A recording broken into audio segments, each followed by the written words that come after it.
Good morning everyone and welcome to the third lecture of our online lecture series.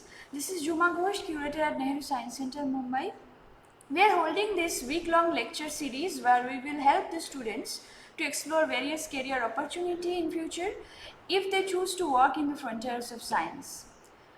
Today's speaker, Professor Vandana Nanal, will be talking about the future opportunities for Indian students in INO project. Let me take this opportunity to introduce Professor Nanal. Professor Vandana Nanal has obtained her PhD in nuclear physics from TIFR in 1994. Then she joined as visiting fellow at Argonne National Laboratory in USA. In 1998, she joined as a faculty member in TIFR. She has also been visiting professor at University of Illinois, Chicago, Michigan State University in USA. She has collaborated both nationally and internationally. She is leading the national effort of feasibility study for search for neutrinoless double beta decay, which is a part of the INO project. Presently, she is holding the position of joint chair of the BRC TIFR Heavy Ion Accelerator Facility, as well as the post of General Secretary of Indian Physics Association. She has been part of the public outreach program of TIFR for long. With these words, I would like to thank Professor Vandana Nanal for accepting our invitation for this lecture, and I want to hand over the mic to her. Thank you so much, Uma, for the invitation and for the nice introduction. So let me now first start by sharing my screen. So let's get this right. So I hope you all can see my screen now.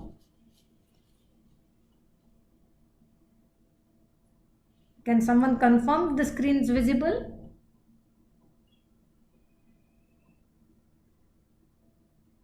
Juma, you are muted. Can you please just check things fine? Okay, all right. So, a very warm good morning to all of you on the eve of this International Women's Day. And I want to do, I know that the lecture series is about the future opportunities for Indian girl students in mega science projects. So, INO is one of the mega science project, and I would like to give you a flavor of why we study neutrinos and what all you can do when you want to do or pursue the research in the INO. So let me just start by this poster for the mega science, which is the from micro to macro, and you all have seen it because this was a great initiative by government of India among and all other associated bodies. And as you can see that when you want to look for something which is tiny as whatever is happening inside the nucleus or inside these tiny particles like neutrinos, you need the big equipments. So that's what makes it mega science, because you need to plan it. It requires a lot of engineering, it requires a lot of physics, and it's learning about these particles also tells you a lot about what is happening in the entire universe. So in that sense, it connects from micro to macro.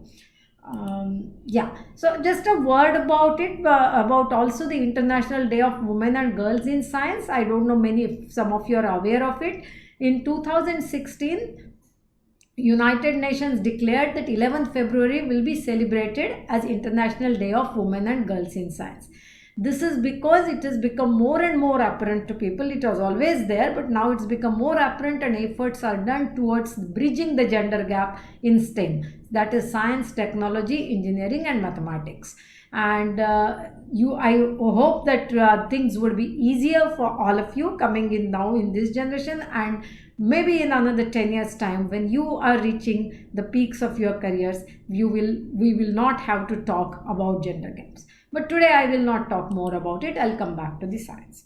So if you go back and look at 19th and 20th century, the discovery and pursuit of science has always been a passion with the human race. So as you know, the chemists discovered and classified elements. So there was a valence and grouping of elements. Concept of atomic number was introduced, molecular weight was obtained, and we had a periodic table of elements.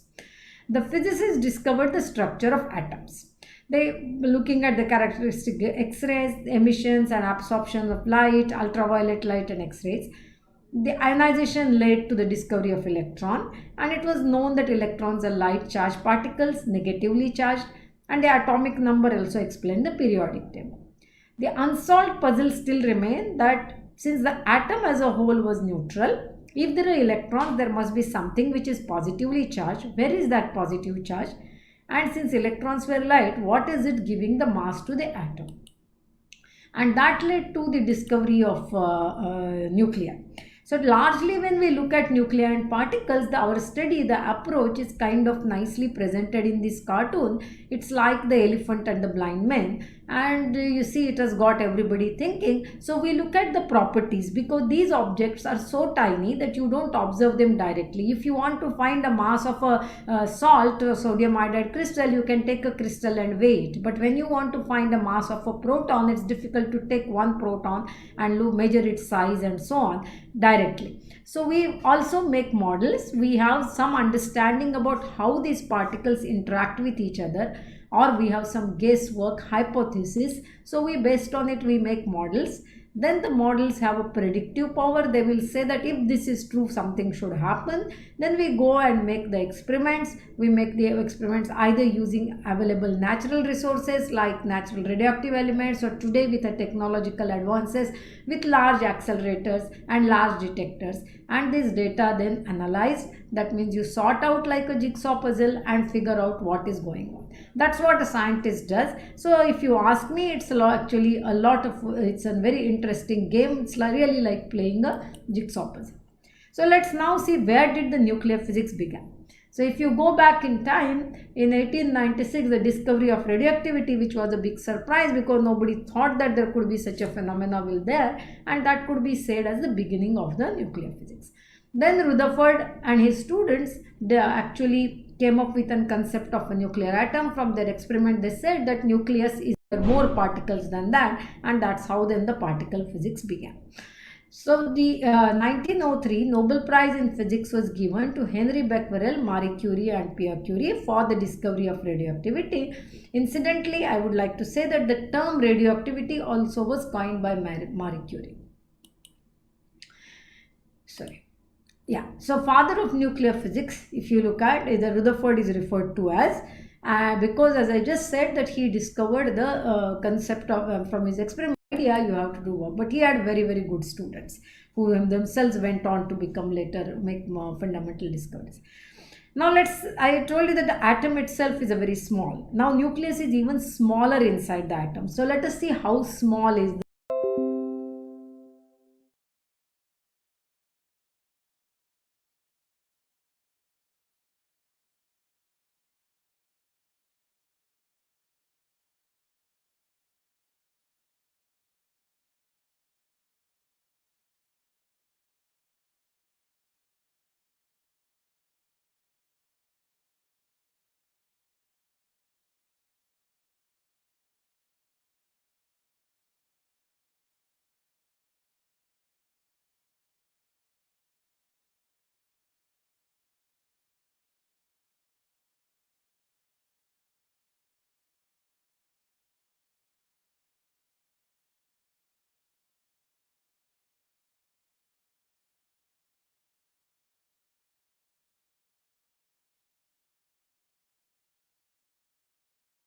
the thing, because my network seems to be fine.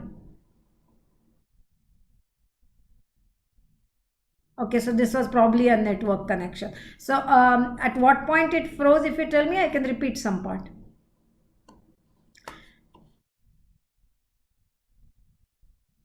Okay, all right.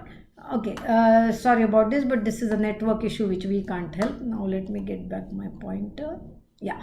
So, all right. Okay. Yeah.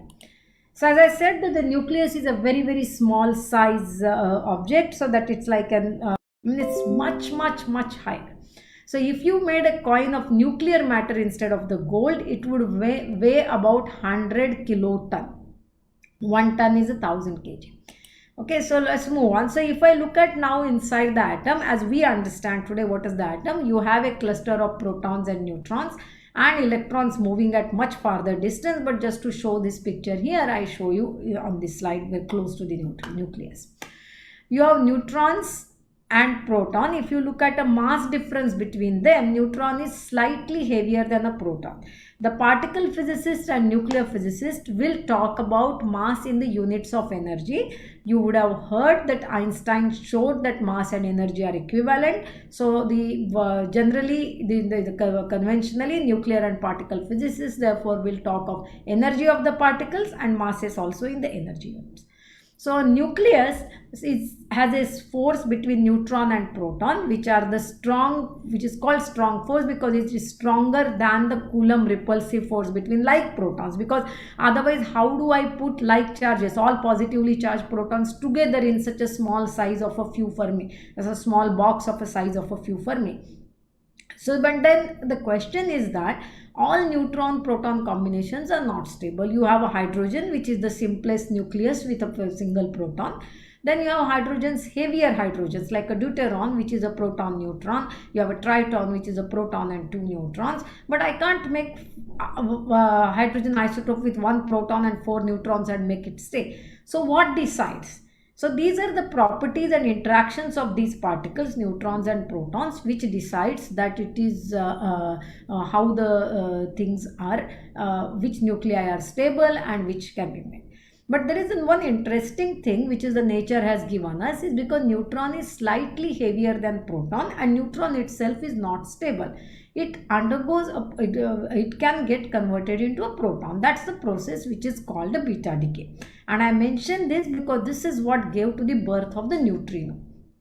So what happens is a neutron, if a free neutron is kept say in a table, then it will decay into proton and electron, and some energy which is equivalent to the mass difference of the two is carried by the electron. And since the radioactive decay are like a statistical process, which means it's like tossing a coin. You have a probability of getting a head or a tail. So here there is a probability, if I have 100 neutrons, there is a probability that each neutron can decay into proton or not decay. But what half-life means is, if after that much time, if I come and count, I will have approximately half the number of neutrons. So if I started with 100 neutrons, after about 10 minutes, I will see on and on. I do such many experiments like that, I will see about 50, but it can vary. So the puzzle here was that when they measured the electron energy spectrum in this graph which is shown, I have a number of electrons and this is the energy of the electron. This was not quite the neutron decay, but the decay of the bismuth, but the process is same, a neutron getting converted into proton. What was expected was, because the nucleus is very heavier, light electron which is coming out will take away all the energy and it should just come out with a single energy, whereas it showed a distribution. And then that was very puzzling, because energy is one of the fundamental quantities which is conserved, which means energy is constant. I can change energy from one form to the other form, but I can't create or destroy. This is also something which we learn in the basics of thermodynamics, so you must have seen that. And if that is violated, if that is not true, then the life would be very, very different. What measurement I do experiment today, what science I measure today will not be same if I do an experiment next week.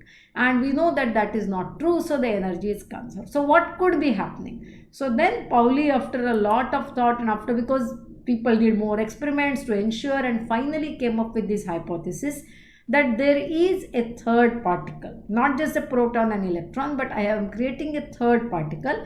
It is neutral, because if it had electrical charge, we would have detected it. So it is neutral and it is light, and somehow then of course the energy is shared between electron and neutrino, so depending on, and the total energy is constant. By 1933, and Pauli called it a neutrino because a small neutral particle. By mid-30s, then Fermi went ahead and built a theory saying that how this neutrino interacts, and then they said that neutrino is like electron, a spin half particle. A spin concept for the particles is difficult to imagine, but it's like an earth has a spin. It could envisage, they can conceptualize that these particles which are moving about themselves. So there are particles which have integral spin, which are called bosons, like photon, whereas all other particles, proton, neutron, electron and neutrino, have the spin half particle. But this was what I want to show here now is that in 1930s it was predicted, but it took 25 years 25 more years, only in mid 1950s, when actually experimentally this particle could be detected and say, aha, that's the thing, that neutrino really does exist.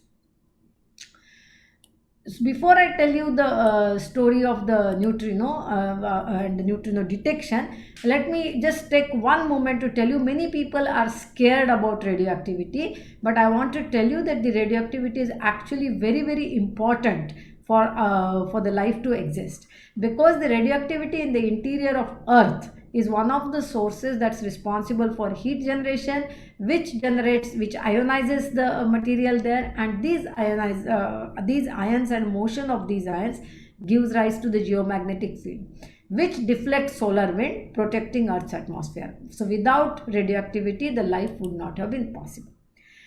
After the discovery of neutrino, and since I have short time, I can't go into the discovery of all the particles, but today, as we understand, the standard model of the physics, which is one of the major successful model, has different families of particles. There are quarks, which undergo strong interactions, and then protons and neutrons are ultimately, and other particles are made out of that. They are also called hadrons.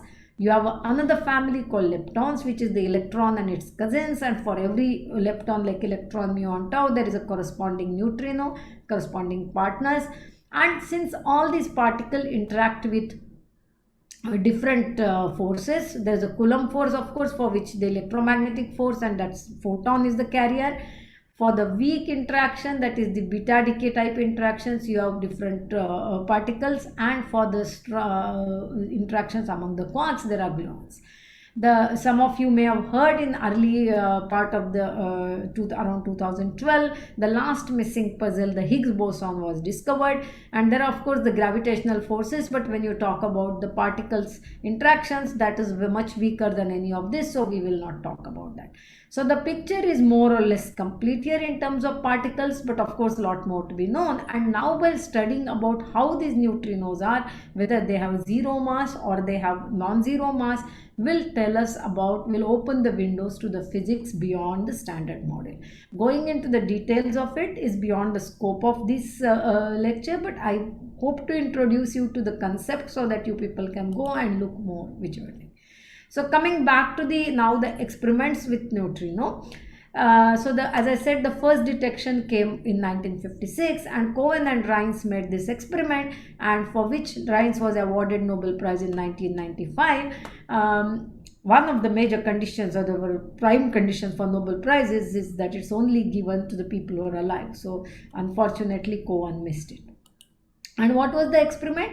It was a very simple experiment. They looked for the antineutrinos from the nuclear power plant, and then these antineutrinos captured by proton gave the signal. But because the neutrino interacts very, very weakly, these signals are very difficult to detect. You have it's like you have a room full of noise and you are trying to listen to some music. It doesn't work, right? You need to find the ways to get away from the crowd, or reduce the noise by shutting off the windows and things like that.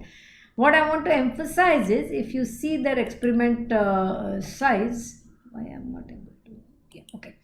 The detector size, they used about 400 liters of water. So if you know the typical, these days people put 1,000-liter tanks in the house, like as an overhead water tank in the house, which is a loft tank, which is about 1,000 liters. So this is even smaller than that.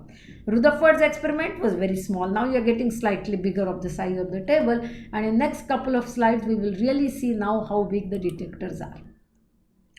I'll take a moment here because I think it's very appropriate to talk about Madame Wu there. So as I said, energy is conserved. Another quantity, physical quantity, which is by and large conserved in most of the physics processes, is what is called the parity. The parity means, if you look at a mirror reflection, you know that the right-handed object turns into a left-handed. Your right hand appears like a left hand.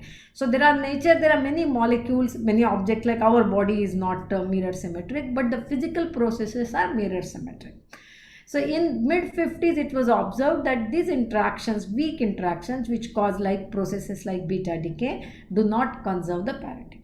So that was also now a twist in the story, and Madame Wu, along with her colleagues, did this experiment, a very, very interesting and a very difficult, challenging experiment.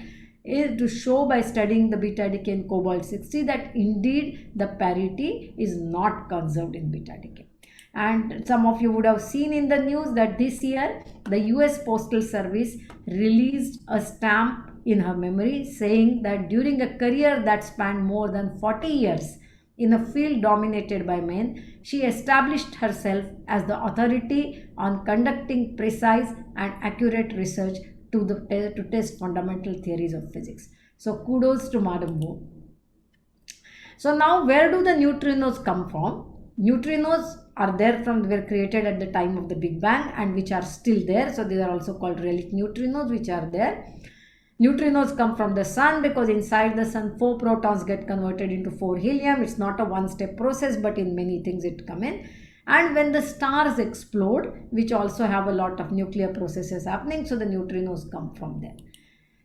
In addition to that, you have atmospheric neutrinos, and the first atmospheric neutrino was detected in India. You can look up all about it from the INO webpage. There are also cosmic rays. There are also neutrinos from Earth core because I told you there is a radioactivity inside the in the Earth core. And there are neutrinos from man-made activities like particle accelerators and the reactors. So are we bumping into neutrino? Every second your body receives about 400,000 billion neutrinos from the sun, 50 billion neutrinos from natural radioactivity and from nuclear plants and so on. But what's more important is our body contains 20 milligrams of 40 potassium which is radioactive. So we emit about 340 million neutrinos a day, traveling nearly at a speed of light. So if ever you feel depressed or if anybody is trying to tell you you don't know anything, remember each one of you is a very scintillating personality. So what we want to learn, we have learned a lot about neutrinos, we have detected different types and so on, but what we still do not know is how many types of neutrinos exist. Is neutrino mass 0 or not 0? Okay, to this we have an answer. And another question which is a little technical is, are neutrinos their own antiparticles? So in nature, every particle has a partner, they come in the pair, and that is called the antiparticle. They have similar mass, they have similar interactions, but they have different charge, because like energy can't be created, charge also cannot be created. So whenever you create a particle, you create when you create a thing, you create a particle antiparticle pair. So now you realize we all are made of matter. So when the universe started in the Big Bang, there should have been equal amount of antimatter. Where did all antimatter go? Why is there more matter than antimatter? Maybe there is some anti-universe somewhere else and anti-objects like each one of our anti-partners are sitting somewhere else. We do not know, but that's not just a science fiction, but the question is why there is more matter than antimatter. So some of these questions are what we still try to address by building these big detectors in the cell scale. So as I just told you, when you want to study neutrinos, since they are very weakly interacting particles, we cannot just look at them on the surface detector. So like a noisy room, if I want to listen to music, I have to shut the windows. So in this case, what you do is you go deep underground or you go inside the tunnel, so that because of the good rock coverage, if you have around 1 kilometer of rock coverage above the detector, all the majority of the cosmic ray muons can be reduced. So either you go deep in the mine or you go inside a tunnel, and you can find this is a logarithmic plot. So this about you can reduce the flux of the cosmic rays or the cosmic ray backgrounds by about 1 million times or more. How am I doing with time? Okay, I'll skip this part. So I want to show you this. This was a detector which looked at the solar neutrinos, and the study of the solar neutrinos showed that the neutrinos actually go from one type to the another type. They oscillate, and that can happen because they have a non-zero mass. So the reason of showing this detector is, now you look at the size of a detector. You have a human being standing here, and this is the detector. Here it tells you how much of the water it is using. It's like in several thousand tons of water, and size of the detector is like 3 stories. This is another detector in Japan, which is a Kamiokande observatory. Now they have a super Kamiokande and hyper Kamiokande versions of it. Just look at it, the size of the detector, 50,000 tons of ultra pure water.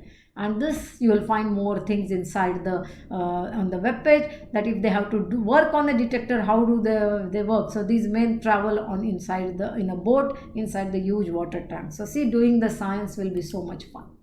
So now coming to the and in 2015 Nobel Prize was given to McDonald and Kajita for proving from this thing that the neutrinos actually oscillate from one flavor to the other flavor. So what is India doing in this direction? There is a proposal to bring the India Neutrino Observatory, and a lot of work is happening on in that direction. So this will come up in the south of India, close to Madurai. It's a tunnel inside the mountain, so you will get about 1.3 kilometer of rock overburden, and this gives you an engineer's view of the cone. There will be 3 tunnels. There will be main experiment which will look at the atmospheric muon neutrinos.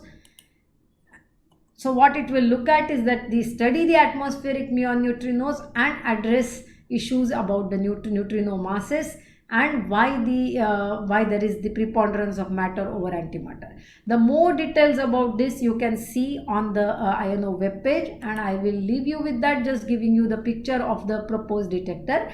This will be the world's largest electromagnet. It will have detectors between the iron plates. The iron will give the electromagnet and the detectors will detect muons, and the magnet will help you detect the positively and negatively charged muons separately. These are the pictures of some of the detectors already made in both in Mumbai and Madurai, and this is actually how you can track by the signals in detector, make the cosmic ray muon track.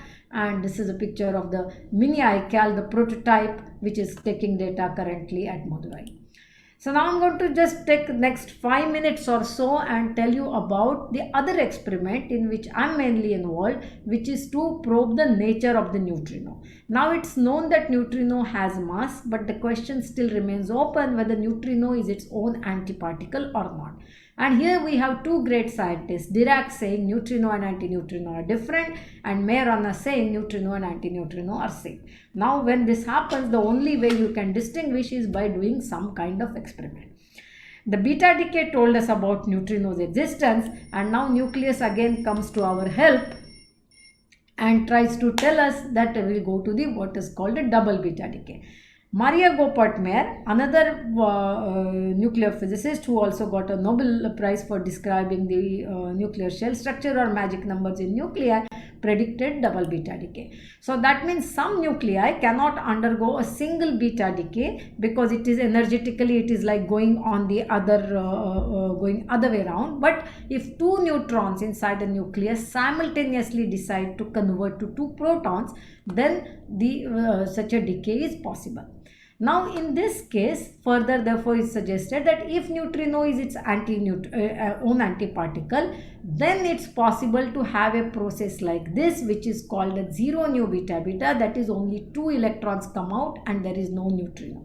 And how would I know this if the no neutrino is come out? Is that if I look at both these electrons and measure their energy precisely, if that is all that is coming out, no neutrinos, then from the energy of these two I can say that okay, that there is the phenomena is not this but this. This will always happen. We want to see if this happens or not. If this happens, you will know neutrino is its own antiparticle, and you can also measure the mass of the neutrino.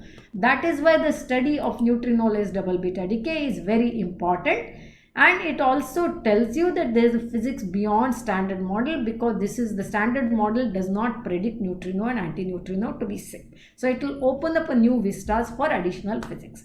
Now look at this. The beta decay itself is a very weak process.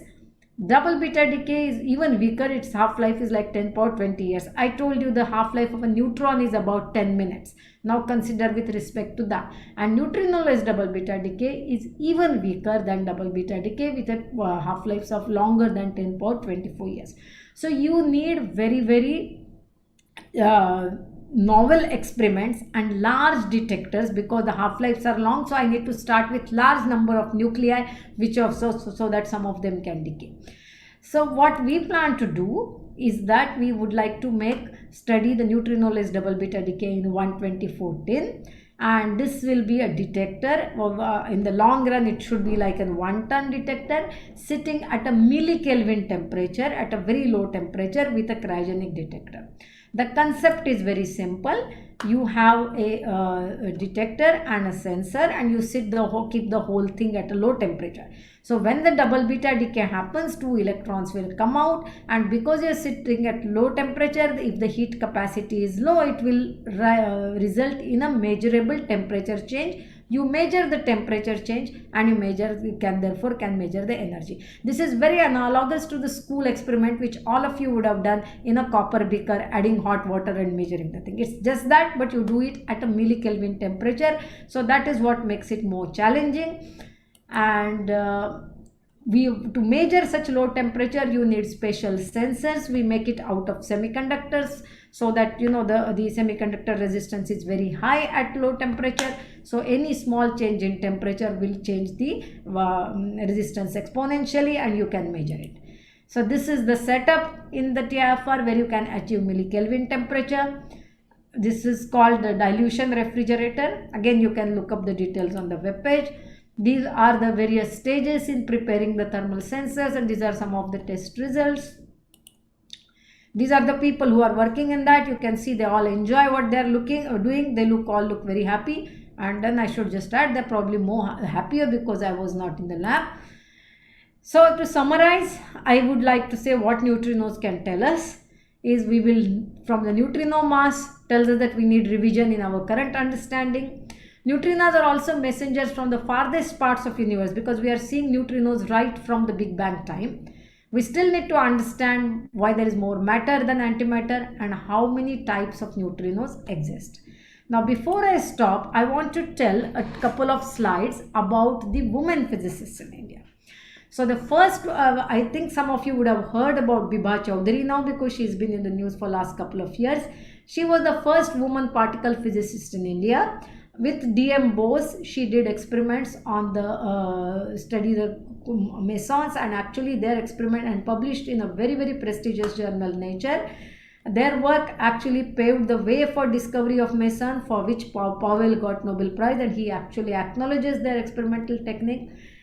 Her biography was published in 2018, and we are bringing out an Indian edition of this biography. This will be released on 8th March. So this is also a small advertisement for this book. Coming to the current era, many of you would have heard of Rohini Godbole. She is working at IISc, and she has done a pioneering work in standard model and beyond standard model physics at colliders. She is the first woman physicist who was honored with Padma Award a couple of years ago. She has also brought out a book, Lilavati's Daughters, along with Professor Ram Ramaswamy, and this list gives you stories of many Indian women scientists. So I thought it was appropriate to show it in this forum. And since we are talking of INO, the women scientists in INO, there's Dr. Indumati, Professor Shubhavati Goswami, Professor Neeta Sinha, Sandhya Chobe, and myself. And if you look at the INO graduate program, so far there have been actually a very large number of women students, almost a 50-50, a good ratio. Now, before I stop here, sorry, my cursor is misbehaved. Oh God. 1 minute. I wanted to tell you a short story. Why I cannot get my cursor.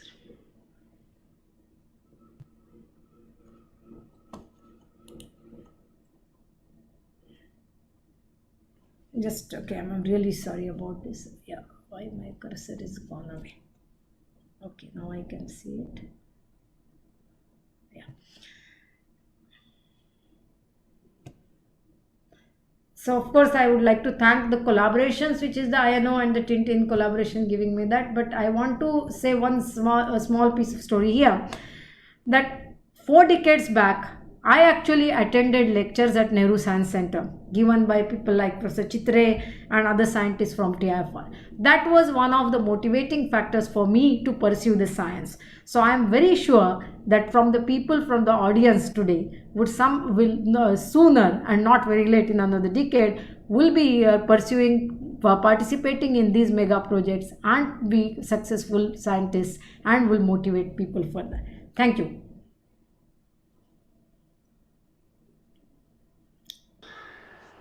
Juma? Yes. Yeah, so I'm back. Thanks. Thanks a lot, ma'am, for this wonderful presentation. Now I would like to take the questions. Is there any questions from the participant in Zoom? Then let's see if there is any question. You can post in the chats as well.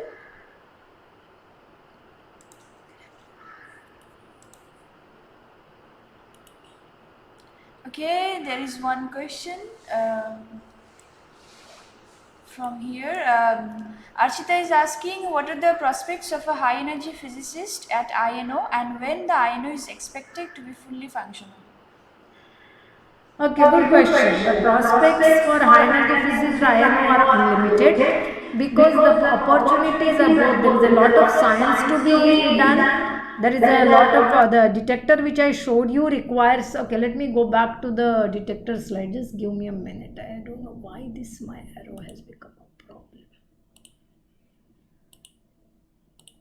Okay, so let me go back to the detector slides so that I can explain to you what is there, because I didn't have much chance to, didn't go in details there.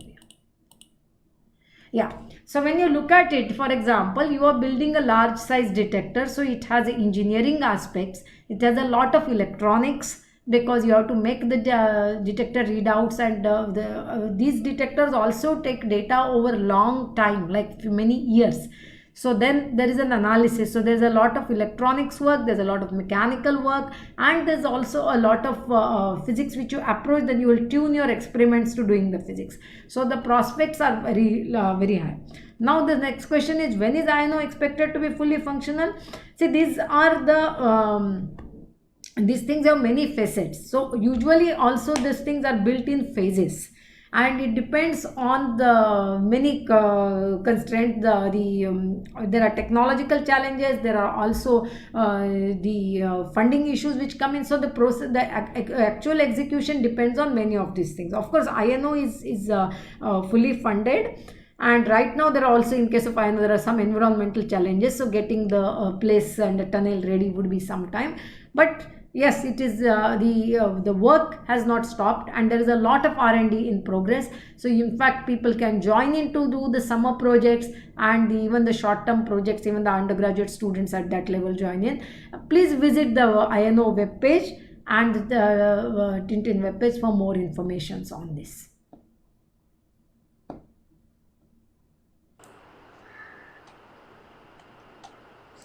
Okay, we have one question from one of our visitors. What is singularity? Sorry, can you please repeat? What is singularity? Okay, what is singularity? Now, singularity is a kind of a concept where the all the, I mean, you know, when you say a point, you have a point which is a zero. In an axis, I have a line, and then I have a point which goes to the zero. So the singularity is kind of a point where all the dimensions, everything goes to zero. And we believe the universe evolved from such a singularity, because that's how it came out of a nothing, and so on. So in the gravitation, and for the understanding the concept, this evolution of the stars and the black holes, that's a very important, the singularity and the properties of the singular black hole, or the objects at the singularity, play an important role.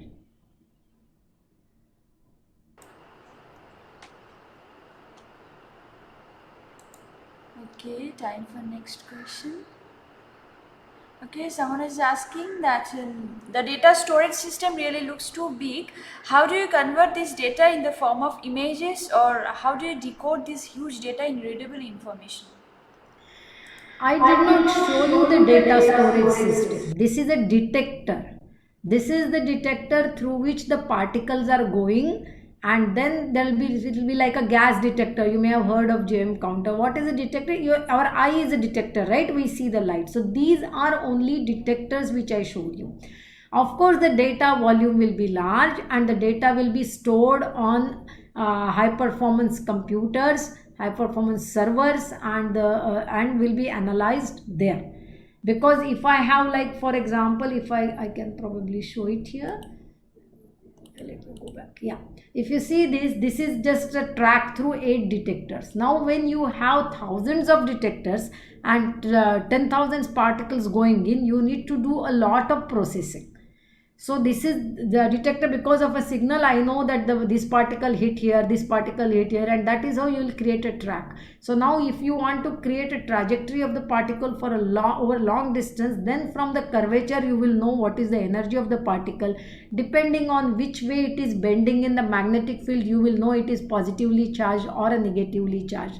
So that's the kind of thing. So these are detectors, and the data will be stored in the computers. Maybe now the cloud computing is taking over, it will go in the cloud, I do not know.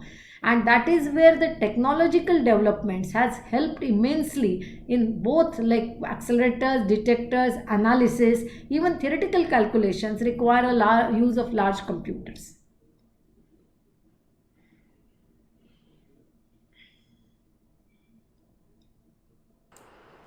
Okay, we have another question. Can it also be used to detect dark matter particles or axions?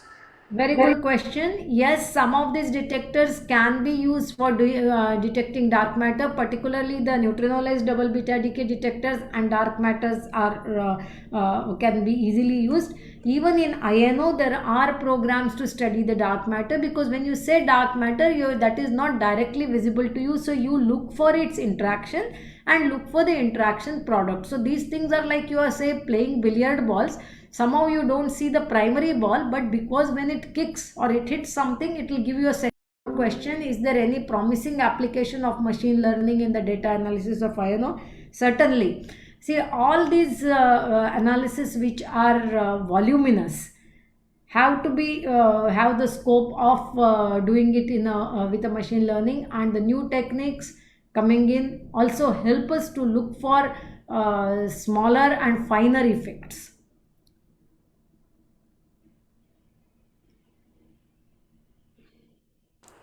Okay, someone is asking about the neutrino flavors and its purpose. Okay, neutrino flavors.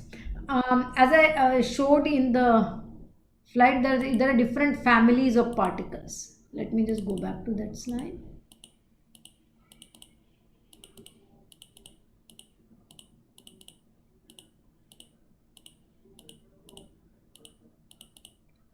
So there are quarks, there are leptons, and then there are so if I look at the leptons family, I have 3 particles: electron, muon, and tau, and each of them have a corresponding neutrino. So these are the flavors of this one. So these are so it's like in a one big family there are 3 small families.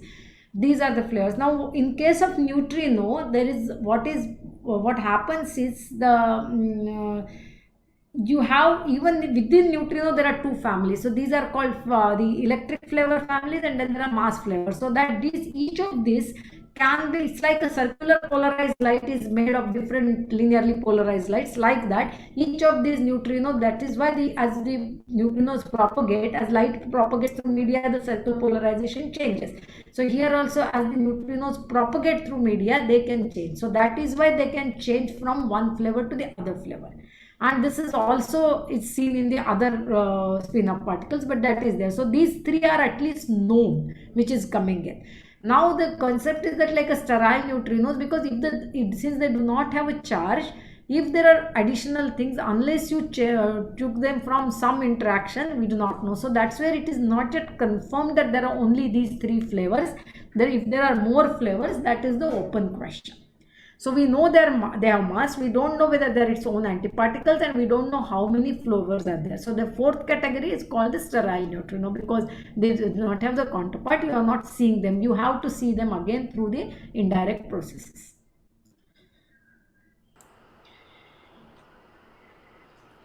Okay, we have another question. Why have you chosen the Theni village in Tamil Nadu, and is there any radiation hazards in this project? Okay, we have chosen Theni in Tamil Nadu because you need a place where you can get a good overhead cover, right? Because I need to have about a kilometer of mountain. Let me get back to the picture. Yeah. So you need about for the detector it should sit around below the 1 kilometer earth. Now there are other considerations which you have to look at. Is that the place should be approachable? You also because you need to have exposed to the more radiation. As I told you that we already have some radioactive minute amount of radioactivity inside us. If we go through a dentist to get an X-ray, that exposes you to much more radiation. Here you are detecting neutrinos which are hardly interacting with anybody, so you do not know. So there is no radiation hazard associated, but since this question was asked, let me show you. So this is the radiation in daily life thing which is there. So if you look at, for example, when you go for a chest scan, you go for the X-rays, what are the kind of radiations you receive? And every time you take a plane, you receive a significant amount of those because you go at a high altitude. But when we take a flight and go, we don't think about it. So of course, because there are things which we cannot avoid, which are there. But so if you look at this is the thing. So here you are only looking at the muons which are coming in. You go underground, you are even reducing the muons. So it's an anti-plane. Now instead of going high up, you are going down. And you are only looking at what is naturally radiation which is there, which are particles which don't even interact with you. So there is no additional radiation hazard. That's a misconception.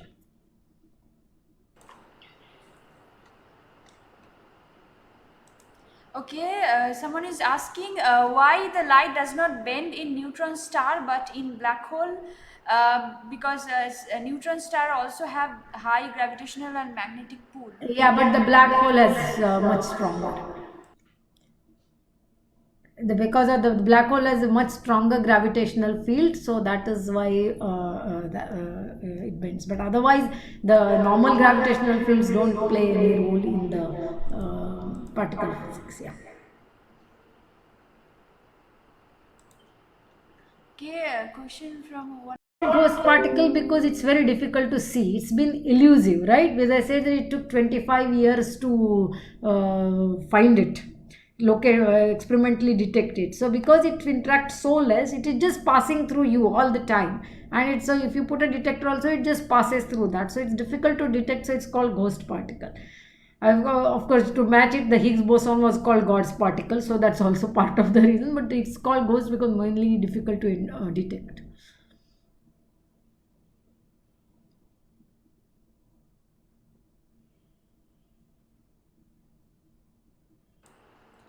Okay, I don't see any more questions. Okay.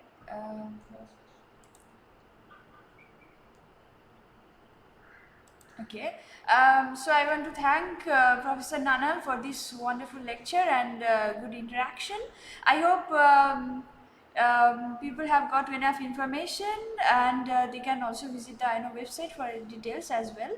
I want to thank the audience as well for showing their curiosity, asking questions. I hope many more active participation from the others, because our lecture is ongoing. Also, we have another lecture at 4 p.m. today.